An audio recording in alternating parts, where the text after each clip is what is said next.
नमस्कार। कार्यक्रम स्थानीय हजुर। सरकारमा यहाँलाई हार्दिक स्वागत गर्दछु। म सचिता। हामी स्थानीय सरकारमा स्थानीय जनप्रतिनिधिसँग रहेर कुराकानी गर्ने गर्छौं। आज पनि एकजना जनप्रतिनिधि हामीसँग हुनुहुन्छ। उहाँ हुनुहुन्छ मोहनमाया भण्डारी ढकाल हुनुहुन्छ उपमेयर, वीरेन्द्रनगर नगरपालिकाका उपमेयर हुनुहुन्छ। उहाँसँग जनप्रतिनिधि भएर उहाँ आउनु भएको 3 वर्ष भइसकेको छ। 3 वर्षमा उहाँले के काम गर्नुभयो यस विषयमा कुराकानी गर्नेछौँ। उपमेयर साहब, यहाँलाई स्वागत छ कार्यक्रम स्थानीय सरकारमा। धन्यवाद। 3 वर्ष भयो तपाईँ निर्वाचित भएर आउनु भएको। 3 वर्षमा तपाईले जब मलाई निर्वाचित गर्नुस् भनेर जनतामा जाँदाखेरि जुन एजेन्डा, जुन एउटा आश्वासन दिनुभएको थियो नि, त्यो चुनावी एजेन्डा अनुसार तपाईले 3 वर्षमा के काम गर्नुभयो भनिदिनुस्। निर्वाचन भएको 3 वर्ष पुरा भएको छ। हामी चौथो वर्षमा प्रवेश गरिसकेका छौँ। निर्वाचन हुने बेला हामीले जुन खालको एउटा बाचा गरेका थियौँ, त्यो बाचा अनुसार काम गर्न हामी निरन्तर लागिरहेका छौँ। विशेष गरेर वीरेन्द्रनगर नगरपालिका कर्णाली प्रदेशको राजधानीको नगरपालिका पनि हो। हाम्रो 3 वटा क्षेत्रमा विशेष प्राथमिकता थियो। शैक्षिक, प्रशासनिक र पर्यटकीय सहर भनेका थियौँ।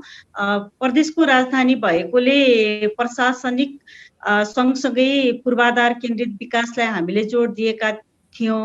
र अहिले वीरेन्द्रनगर नगरपालिकामा सडक, विद्यालय भवनहरू, स्वास्थ्य चौकीका भवनहरू, यहाँको वडा नम्बर 15 र 16 मा बिजुली अहिले पनि थिएन। साबिकको गाविस हो र नगरपालिकामा समायोजन भएको, त्यहाँ विद्युतीकरण गर्ने कुराहरू हामीले जोड दिएका थियौँ। ती धेरै कामहरू अहिले अगाडि बढिसकेका छन्। स्थानीय सरकारको रूपमा काम गर्नु पर्दाखेरि स्थानीय सरकार सञ्चालन ऐन अनुसार भनिएका सबै सेवा प्रवाह हामीले प्रत्येक वडाबाट दिन सुरु गरिसकेका छौँ। र त्यसै गरेर यहाँको पर्यटकीय क्षेत्रको विकासको लागि हामीले प्रदेश सरकारसँग कोअर्डिनेसन गरेर यहाँको बुलबुले विस्तारको कुराहरू, त्यसै गरेर काँक्री बिहारलाई मिनी चिडियाखानाको रूपमा निर्माण गर्नुपर्छ भनेर नगरपालिकाले डिपिआर तयार गरे। सँगै प्रदेश सरकारको सहकार्यमा अहिले त्यहाँको वाल कम्पाउन्डको कामहरू पनि अगाडि बढ्ने तयारीमा छ। त्यसै गरेर हामीले नगरपालिकाको पहिलो सभाबाट निर्णय गरेको कर्णाली प्रदेश प्राप्तिको लागि शहादत प्राप्त गर्ने शहीदहरूको नाममा शहीद पार्क निर्माण गर्नुपर्छ भनेर नगरपालिकाको पहिलो नगरसभाले त्यो कुरालाई चाहिँ अनुमोदन गरेको थियो र हामीले अहिले शहीद पार्क निर्माणको लागि डिपिआर नगरपालिकाले तयार गरेर प्रदेश सरकारको लगानीमा प्रतिशत काम सक्नुभयो उपमेयर साहब तपाईहरुले? जति गरेका छौँ त्यो गर्ने क्रममा चाहिँ हामीले हामीसँग भएको स्रोत साधनको अधिकतम प्रयोग गरेर धेरै कुराहरू गर्ने प्रयास गरेका छौँ हैन। भौतिक पूर्वाधारको क्षेत्रमा, सामाजिक क्षेत्रमा, जस्तो सामाजिक क्षेत्रमा हामीले सेफ हाउसहरू निर्माण गर्ने, महिला स्वरोजगारको कार्यक्रम, उद्यमशीलताका कुराहरू, महिला स्वास्थ्यका कुराहरू, ज्येष्ठ नागरिकहरू, बालबालिका अपाङ्गको लागि विभिन्न योजनाहरूका कुराहरू पनि हामीले अगाडि बढाएका छौँ। यी सबै कुराहरू हेर्दाखेरि प्रतिशतको रूपमा त हामी नापेर जाने क्रममा भन्दा पनि अझै यसलाई परिणाम निकाल्ने क्रममा चाहिँ हामी अगाडि बढ्दैछौँ। अहिले लामो समयसम्म हामीले लकडाउनको सामना गर्नु पर्यो कोरोना भाइरसको महामारीको कारण।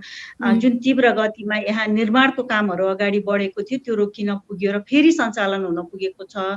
सम्भवतः यो आर्थिक वर्षको अन्तसम्ममा वीरेन्द्रनगर नगरपालिकामा केही देखिने गरी पूर्वाधार सहितका धेरै कामहरू अघि बढिसकेका हुनेछन् भन्ने हिसाबले हामी लागिरहेका छौँ। जस्तो विभिन्न नगरपालिकाले के भनिरहेका छन् भने यहाँनिर स्रोत साधनको अभावको कारणले गर्दाखेरि हामीले विकास निर्माणको काम चाहे अनुसार गर्न सकेनौँ भनिरहेको अवस्थामा तपाईहरुको आय स्रोतमा चाहिँ के छ नगरको? वीरेन्द्रनगर नगरपालिकाको अवस्था पनि नगरपालिकाको आफ्नै स्रोत र साधनले मात्रै चाहे जति विकास गर्न सक्ने अवस्था छैन। यो प्रदेशको राजधानी र अत्यन्त तीव्र गतिमा शहरीकरण हुँदै गरेको नगरपालिका पनि हो।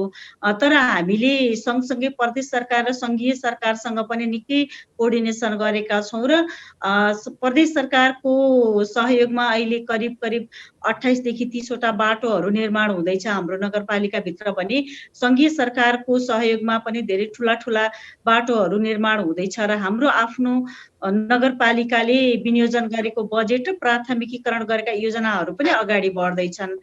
तसर्थ वीरेन्द्रनगर नगरपालिकाको स्रोत भनेको हाम्रो राजस्व पनि अब ठुलो औद्योगिक सहर नभएको हुनाले त्यति धेरै छैन होइन, र प्रदेशभरिमा सबैभन्दा बढी राजस्व प्रक्षेपण गर्ने नगरपालिका त वीरेन्द्रनगर नगरपालिका नै हो।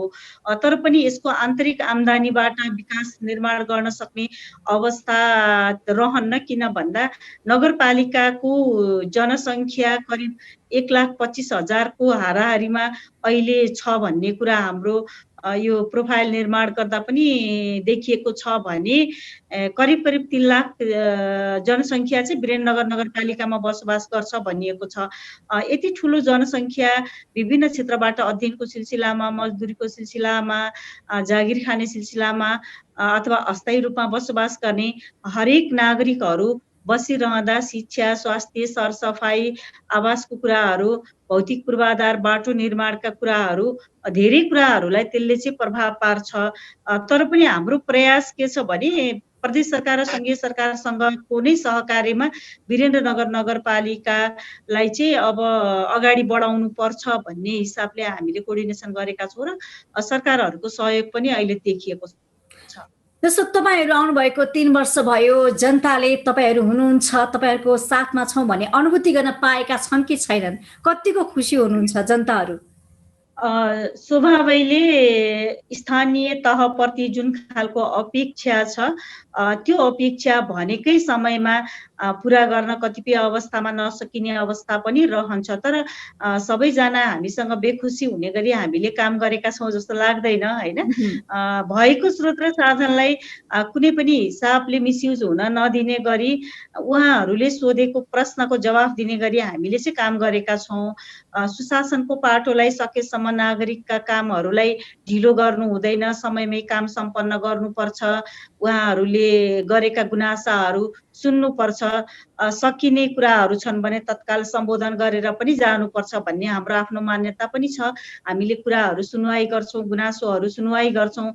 त्यसले गर्दा पनि त्यति धेरै निराश अथवा जनप्रतिनिधिले केही पनि गरेनन् भन्ने तहसम्म वीरेन्द्रनगरवासी अहिले हुनुहुन्न। हामीलाई माया नै गर्नुभएको छ, सल्लाह सुझाव दिनुहुन्छ, तपाईँहरूले यो कामहरू बरु यो तरिकाले गर्नुभएको भए हुन्थ्यो भन्ने खालका सुझावहरू पनि दिनुहुन्छ।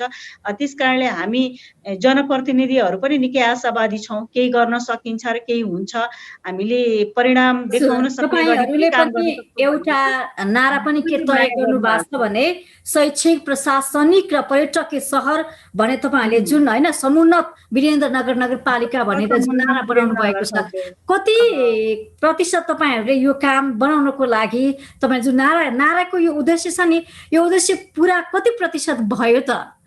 अब नाराको प्रतिशतमा त शैक्षिक प्रशासनिक सहरको रूपमा वीरेन्द्रनगर नगरपालिकालाई प्रदेशको राजधानी बनाउनु पर्छ भन्ने हाम्रो थियो होइन।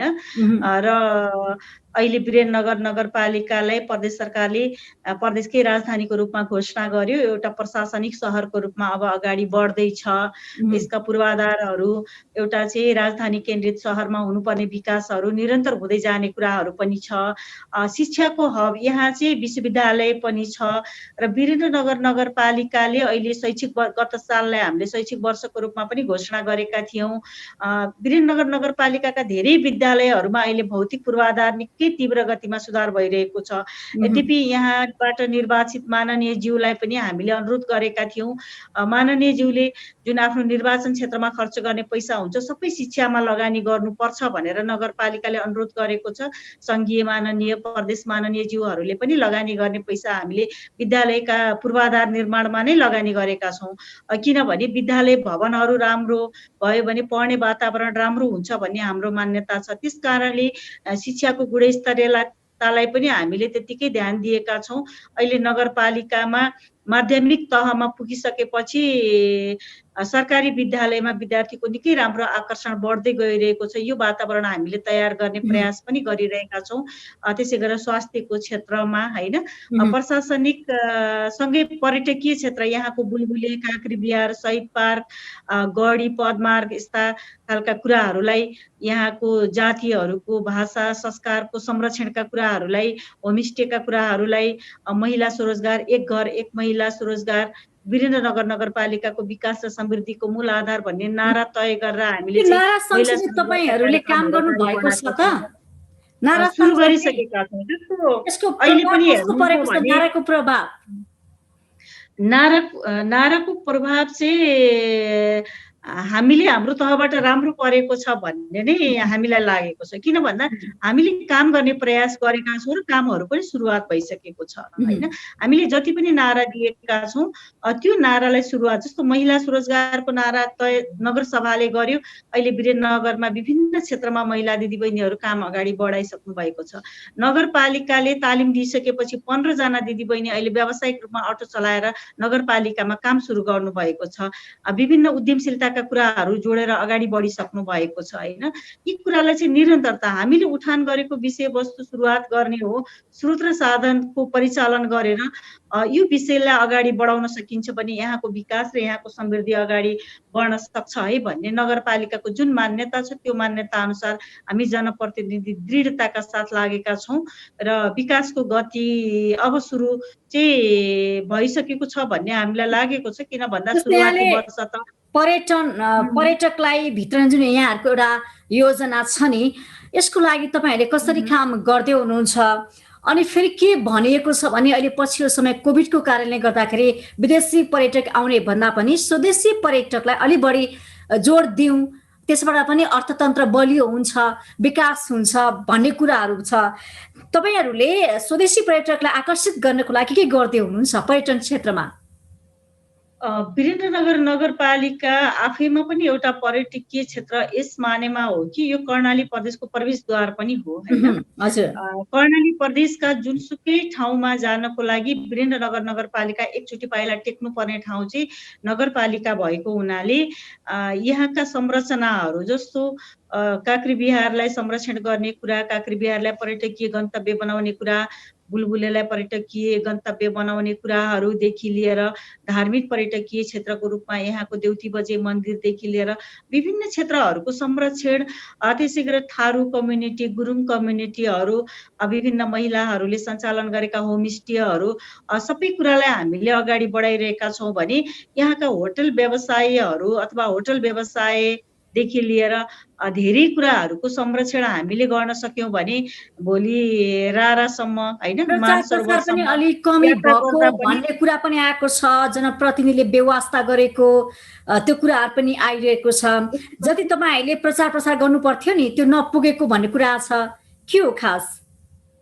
केही कुराहरू चाहिँ अब प्रचारको कुराहरू तपाईँले भनेको जस्तो केही कुराहरू चाहिँ कमी कमजोरी अथवा छुटेको हुन सक्छ, तर हामीले चाहिँ निरन्तर प्रयास गरेका छौँ। जस्तो वीरेन्द्रनगर नगरपालिकामा रहेको एयरपोर्ट विस्तार गर्न सकियो र यहाँ धेरैभन्दा धेरै पर्यटकहरू भित्र आउने अथवा यहाँबाट पहाडी इलाकाहरू हाम्रो मुगु, डोल्पा, हुम्ला, कालीकोट, जुम्लासम्म जाने यात्रुहरूलाई हवाई मार्गबाट चाहिँ डाइरेक्ट दैनिक रूपमा जोड्न सकियो भने यहाँको पर्यटकीय क्षेत्रलाई अथवा यहाँका उद्यमशीलताका कुराहरू, यहाँको व्यवसायहरू अगाडि बढ्न सक्छ र यहाँ रोजगारीका अवसरहरू सिर्जना हुन सक्छ भन्ने हिसाबले चाहिँ हामीले एयरपोर्ट विस्तारको कुरा गरेका थियौँ र अहिले कर्णाली प्रदेश सरकार र सङ्घीय सरकारको बीचमा सम्झौता पत्रमा हस्ताक्षर पनि भइसकेको छ सहकार्यमा एयरपोर्ट विस्तार गर्ने भनेर। त्यहाँ देखिएका स्थानीय विवादहरूलाई सुल्झाउनको लागि हामीले निकै प्रयास पनि गरिरहेका छौँ, स्थानीयसँग हामीले कुराहरू गरिरहेका छौँ हैन। यी सबै कुराहरू जस्तो नगरपालिका आफैले एक्लैले आफ्नै मात्रै बजेटले गर्छु भन्दा पनि सहकारी समन्वय कतिको रहन्छ भन्ने कुराको पनि ठुलो महत्त्व रहन्छ हैन। हामीले विषयवस्तु पहिचान गर्ने हो, हामीले चाहिँ कुन क्षेत्रलाई प्राथमिकता दिनुपर्छ, पूर्वाधारमा कुन क्षेत्रलाई प्राथमिकता दिनुपर्छ, सामाजिक क्षेत्रमा कुन क्षेत्रलाई प्राथमिकता दिनुपर्छ, पर्यटकीय विकासको लागि के गर्नुपर्छ भन्ने कुराहरू हामीले पहिचान गर्छौँ। हामी जनताको सँग घर दैलोमा गएर हरेक कुराहरू हामीले सोध्छौँ, बुझ्छौँ र त्यसलाई प्राथमिकरण गरिसकेपछि हामीभन्दा माथिल्ला सरकारहरूसँग त्यसको समन्वयको लागि चाहिँ त्यो पाटो अगाडि बढाएका छौँ र समन्वय गरे अनुसारको अहिले वीरेन्द्रनगर नगरपालिकाले राष्ट्रिय योजना आयोगबाट पाउने विकासको कुराहरू होस् अथवा धेरै क्षेत्रहरूबाट चाहिँ हामीले सहयोग नगरपालिकालाई अब हामी सहयोग गर्छौँ र नगरपालिका अगाडि बढ्नुपर्छ भन्ने खालका आश्वासनहरू पनि दिनुभएको छ र योजनाहरू पनि सुरुवात भएका छन्। त्यस कारणले हामी आत्तिनुपर्ने अथवा केही गर्न सकेनौँ भन्ने तहमा अहिले हामी छैनौँ। हामी निरन्तर प्रयास गर्यौँ भने परिवर्तन गर्न सक्छौँ भन्ने दृढताका साथ र त्यो विश्वासका साथ चाहिँ अघि बढ्ने वातावरणमा हामी छौँ। अनि विकासको बाटोतर्फ तपाईँहरू लम्किँदै हुनुहुन्छ। जनजीवन चाहिँ कस्तो छ त्यहाँको जनजीवन? केमा आश्रित छ? के छ त्यहाँको जनजीवन? के परिवर्तन भयो तपाईँहरू आउनु भइसकेपछि उहाँहरूको जनजीवनमा, दैनिकीमा? अहिले चाहिँ अब दैनिकीमा परिवर्तन, जनजीवनमा परिवर्तन होइन, यो चाहिँ महत्त्वपूर्ण पाटो पनि रहेको छ। हिजोभन्दा आज के कुरामा परिवर्तन भयो भन्ने कुराहरू पनि होलान्। सबैभन्दा ठुलो कुरा त प्राप्त गर्ने सेवा प्रवाह कसरी प्राप्त गर्न सक्नु भएको छ अथवा सेवा प्रवाह गर्दा आम नागरिकले हिजोकै जस्तो अथवा हिजो जनप्रतिनिधि नहुँदा कर्मचारीहरूबाट मात्रै प्राप्त गरेको सेवा सुविधा र आज कर्मचारी सँगसँगै ती कार्यालयहरूमा जनप्रतिनिधि पनि थपिँदाखेरि सहज रूपमा त्यो पाउन सक्नु भएको छ कि छैन भन्ने कुराहरू हुन्छ। हामीले निकै सहजताको साथ चाहिँ सेवा प्रवाह गरिरहेका छौँ। उदाहरणको लागि भनौँ, हिजो एउटा नागरिकता प्राप्त गर्नको लागि एउटा गाउँबाट जिल्ला सदरमुकाममा आउनु पर्थ्यो, सिडिओ साहबकोमा आउनु पर्थ्यो होइन, हप्तौँ लाग्न सक्थ्यो। आएर फेरि काम नभएर सिडिओ साहब नहुँदा फर्किएर जानु पर्थ्यो। तर आज एउटा प्रतिनिधि अथवा एकजना व्यक्तिले गाउँमा आफ्नै वडामा वडा अध्यक्षबाट सबै कुराहरू तयार गरेर आउनुभयो भने 1 घण्टा 2 घण्टामा आज जिल्ला प्रशासनबाट उहाँहरूले त्यो सुविधा नागरिकता लिन सक्नुहुन्छ। त्यस्तै खालका विवादहरू आयो अथवा समस्याहरू आयो भने जनप्रतिनिधिसँग भेट्न सक्नुहुन्छ, विवादहरू समाधान गर्न सक्नुहुन्छ। जन्म दर्ता, बिहे दर्ता जस्ता कुराहरू आज आफ्नै वडाबाट चाहिँ पुरा हुने भएका छन्। यी धेरै खालका सेवा प्रवाहले गर्दाखेरि दैनिकीमा सहज भएको छ र यी कुराहरूमा मात्रै नअल्झिएर अगाडि बढ्नको लागि उहाँहरूलाई सहज पनि भएको छ, कामहरू गरेर पनि अगाडि बढ्नु भएको छ। रोजगारीमा त्यसकारणले वीरेन्द्रनगरमा कतिजना रोजगारी छन्, कति बेरोजगारी छन्, कति अर्धरोजगारी छन्? केही तथ्याङ्क छ तपाईँसँग? अब ठ्याक्कै तपाईँले भने जस्तो वीरेन्द्रनगर नगरपालिका स्थायी रूपमा बसोबास गर्ने धेरै व्यक्तिहरू अब स्थानीय हुनुहुन्छ होइन, खेतीपातीदेखि लिएर सानोतिनो जागिर पेसा व्यवसाय गरेर खानुहुन्छ भने यहाँ चाहिँ रोजगारको सिलसिलामा र अध्ययनको सिलसिलामा धेरै जनसङ्ख्या बाहिरबाट पनि आउनु भएको छ। त्यस कारणले रोजगारीको लागि हामीले कस्तो खालको नीति अहिले पनि अपनाएका छौँ भने जस्तो कोरोना भाइरसको कारण चाहिँ धेरै समस्या अब उब्जिँदैछ। विदेशबाट धेरै दाजुभाइ दिदीबहिनीहरू जो रोजगारको सिलसिलामा जानु भएको थियो आउनु भएको छ, उहाँहरूको दैनिकीको रोजगारको कुराहरू छ। त्यसै गरेर स्वदेशमै बसेर पनि विभिन्न निजी क्षेत्रमा काम गर्नु भएको थियो र आज त्यो निजी क्षेत्रहरू सञ्चालन हुन गाह्रो भइरहेको बेला त्यहाँबाट पनि बेरोजगार हुनु परेको अवस्था छ। यस्तो अवस्थामा के गर्न सकिन्छ भन्ने कुरालाई ध्यानमा राखेर मुख्यमन्त्री रोजगार कार्यक्रम, प्रधानमन्त्री रोजगार कार्यक्रमहरू जुन अब सरकारको चलिरहेको छ त्यसमा चाहिँ नागरिकहरूलाई जोड्ने कुराहरू, यहाँ कृषिलाई प्राथमिकता अहिले पनि वीरेन्द्रनगर नगरपालिका तरकारी, पशुपालन र फलफुलको क्षेत्रमा एकदमै उर्वर भूमिको रूपमा लिइन्छ।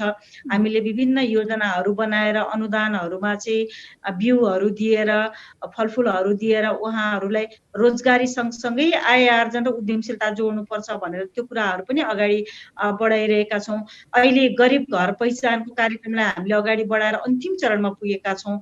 कुन अवस्थामा कस्तो हुनुहुन्छ र खानै नपाउने नगरपालिकामा कति हुनुहुन्छ र काम गरिराख्नु भएको जनशक्ति कति हुनुहुन्छ भनेर हामीले अन्तिम चरणमा त्यो गरिब घर पहिचानको कार्यक्रमलाई पनि पुर्याएका छौँ।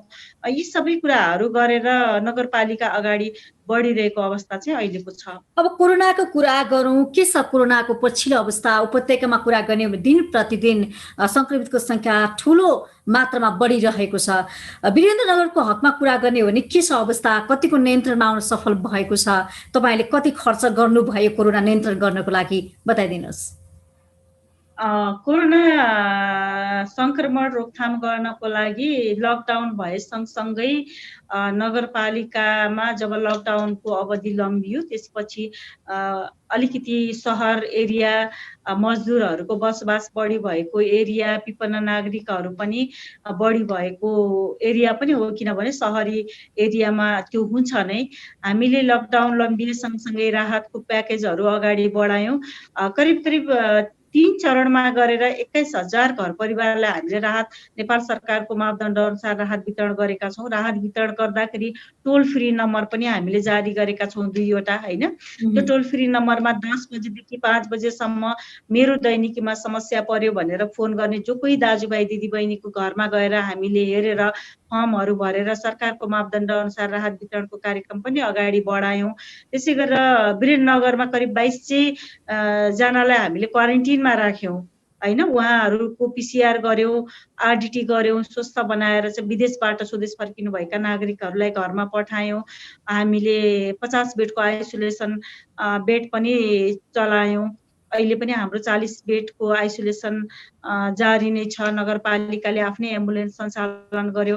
यी सबै कुराहरू गरेर जाँदाखेरि करिब करिब 6 करोड भन्दा बढी चाहिँ हाम्रो यो कोरोना सङ्क्रमण व्यवस्थापनमा खर्च भएको छ। र जति पनि हामीले त्यो व्यवस्थापन गर्यौँ र सङ्क्रमणको दरलाई के गर्नुभयो तपाईँले? बनायौँ। हजुर, जस्तो कि अब ती वैदेशिक रोजगारबाट फर्केका ती नागरिकहरूलाई यहाँहरूले स्कुल कलेजमा त राख्नुभयो, अहिले उहाँहरू कहाँ हुनुहुन्छ? अब यहाँहरूले फेरि स्कुल कलेज पढ्नुपर्ने पर्यो, खोल्नुपर्ने पर्यो, त्यो पाटो पनि केलाउ न, के छ? उहाँहरू कहाँ हुनुहुन्छ अहिले? यहाँले त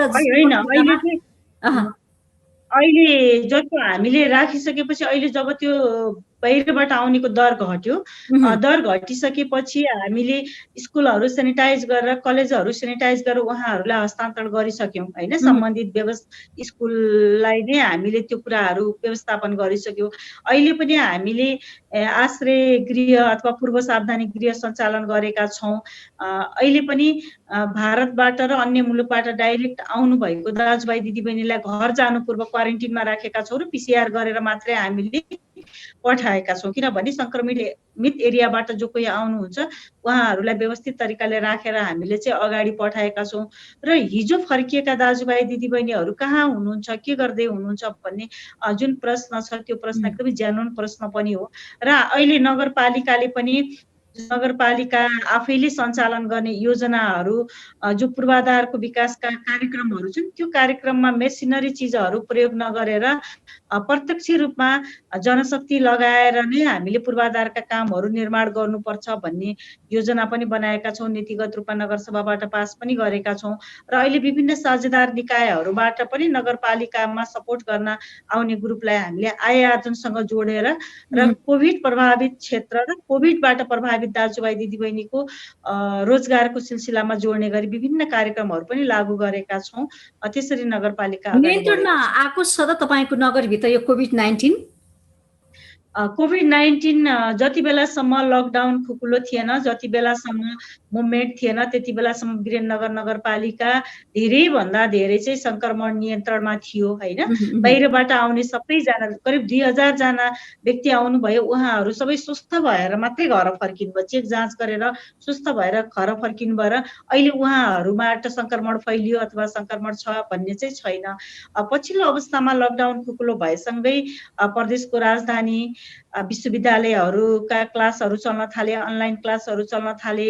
विभिन्न कुरामा विभिन्न ठाउँबाट व्यक्तिहरू आउने जाने मुभमेन्ट बढिसकेपछि नगरपालिकाभित्र कोरोनाको सङ्क्रमणको चाहिँ जोखिम अलिकति बढेको हो कि भन्ने चाहिँ छ। तर सङ्क्रमण चाहिँ नियन्त्रणभन्दा बाहिर छ भन्ने चाहिँ छैन। अहिले हामी नियन्त्रण गर्ने प्रयासमा निरन्तर छौँ र वीरेन्द्रनगर नगरपालिका आफैले पनि यहाँको जिल्ला जनस्वास्थ्य प्रदेश अस्पतालका स्वास्थ्य कर्मीहरूसँग उहाँसँग निरन्तर संवाद पनि गरिरहेको छ। यसलाई अब हाम्रो आफ्नो मात्रै भन्दा पनि बाहिरबाट संक्रमित भएर आउने र संक्रमणको जोखिम पनि अझ बढ्ने एरिया भनौँ न, त्यो अलिकति मुभमेन्टको हिसाबले बढी जनसङ्ख्या आवत जावत गर्ने क्षेत्र भएको हुनाले पनि त्यो समस्याहरू केही देखिएको छ। तर संक्रमण यदि सावधानी अपनाउन सकियो र सावधान भएर अगाडि बढ्न सकियो भने नियन्त्रणभन्दा बाहिर गइसक्यो भन्ने अवस्थामा छैन, नियन्त्रणभित्र नै छौँ अझै हामी। अहिले पछिल्लो समय के हुन थालेको छ भने विज्ञहरूले पनि विश्लेषण, चासो र चिन्ता व्यक्त गर्न थाल्नु भएको छ के हाम्रा पुर्खाहरू मानौ न उहाँहरूले आफ्नै खेतपातीमा अन्नबाली उब्जाएर उत्पादनमा वृद्धि गरेर उहाँले आफ्नो आय आर्जन गर्नुहुन्थ्यो।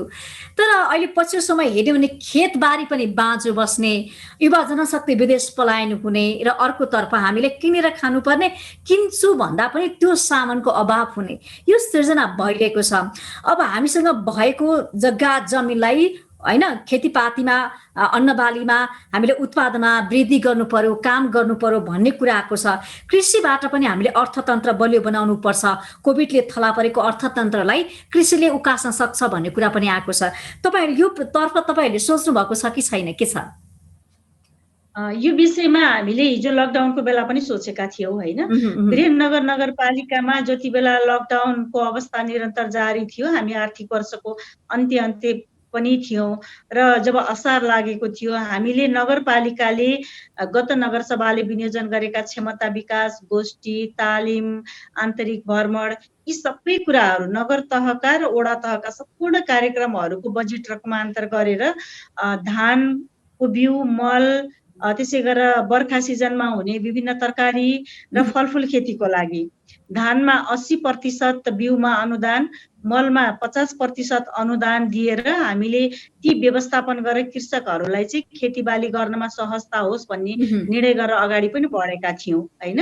र अहिले पनि हाम्रो कृषिमा नगरपालिकाले कृषिलाई जोड दिनुपर्छ भनेर त्यो चाहिँ बजेटिङको कुराहरू नगरसभाले गर्ने कुराहरू गरेको छ र 50% चाहिँ हामी फलफुलमा अनुदान दिएर पनि फलफुल खेती गर्न प्रोत्साहित गरिरहेका छौँ। र अहिले हामीले के गरिरहेका छौँ भने वडाबाट यदि कसैले पनि फलफुल खेती गर्नको लागि माग गर्नुहुन्छ भने 50% बिरुवामा अनुदान दिने र उहाँहरूलाई नगरले चाहिँ पूर्ण रूपमा प्राविधिक सहयोग गरेर त्यो कुरामा अगाडि बढाउने कुराहरू पनि गरिरहेका छौँ।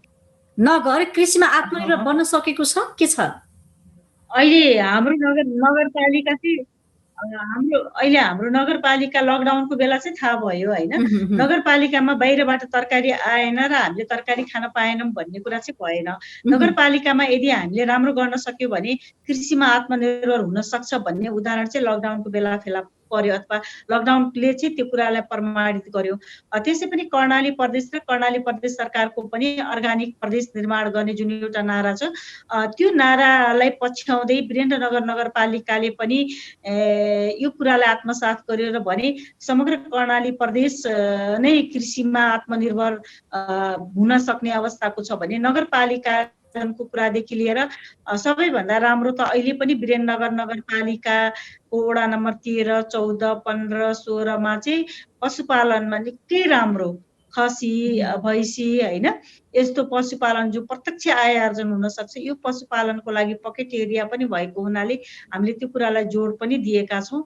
र अब बिस्तारै उद्यमशीलताका कुरा गर्दाखेरि प्रत्यक्ष रोजगारको कुरा गर्दा कुन क्षेत्र बलियो हुन सक्छ भन्दा कृषि क्षेत्र, त्यसमा पनि नगदे बालीको रूपमा रहेको पशुपालन, तरकारीलाई नै हामीले विशेष ध्यान दिनुपर्छ भनेर लागेका छौँ। अन्त्यमा आफ्नो नगरवासीहरूलाई के भन्नुहुन्छ? अन्त्यमा चाहिँ तपाईले सुरुमा पनि उठाउनु भएको थियो हैन प्रश्न। 3 वर्ष भइसक्यो निर्वाचित भएर आएको गरेका बाचाहरू के छन् भन्नुभएको छ। हामीले बाचा भुलेका छैनौँ हैन।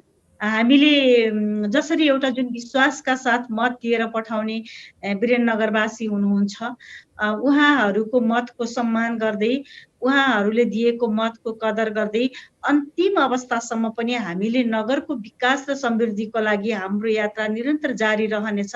हामीले नगरपालिकाको स्रोत र साधनलाई 1 रुपैयाँ भए पनि राज्यको सम्पत्ति हो, दुरुपयोग हुन दिने छैनौँ। तपाईहरूले चाहिँ गर्व महसुस गर्ने गरी काम गर्ने वातावरण बनाएर हामी अगाडि बढ्नेछौँ। सुशासन हाम्रो प्रमुख प्राथमिकतामा छ। यदि नागरिकले महसुस गर्न सक्नु भएन र सुशासनको पाटो बलियो हुन सकेन भने जतिसुकै विकास गरे पनि त्यो विकासले खास अर्थ राख्दैन। पूर्वाधार विकास सँगसँगै सामाजिक विकास, महिलाका सवालहरू, जाति जनजातिका सवालहरू, ज्येष्ठ नागरिकका सवालहरू, बालबालिकाका सवालहरू, छोरीको लागि गर्वको नगर निर्माण गर्ने हैन, महिला दिदीबहिनीहरूका लागि अहिले पनि हामीले निशुल्क सेनिटरी प्याडको वितरण कार्यक्रम राखेका छौँ। भिडियो एक्सरे गर्भवती महिलाको लागि भिडियो एक्सरे फ्री छ। निशुल्क एम्बुलेन्स सेवाका कुराहरूदेखि लिएर हरेक कुराहरू जुन हामीले अगाडि बढाएका छौँ, महिला स्वरोजगारका कार्यक्रमहरू, यी कुरालाई पनि निरन्तर लगेर विकास पूर्वाधार सँगसँगै सामाजिक विकास पनि हाम्रो प्राथमिकतामा छ है भन्ने अनुभूति दिलाउने गरी हामी काम गर्नेछौँ भन्न चाहन्छु। र परिवर्तन हुन्छ, विकास हुन्छ, धैर्य धारण गर्नुपर्छ र निरन्तर अगाडि चाहिँ बढ्नुपर्छ। त्यो प्रयासमा हामी जनप्रतिनिधि छौँ भन्न चाहन्छु। हस् उपमेयर साहब, समयको लागि यहाँलाई धेरै धेरै धन्यवाद।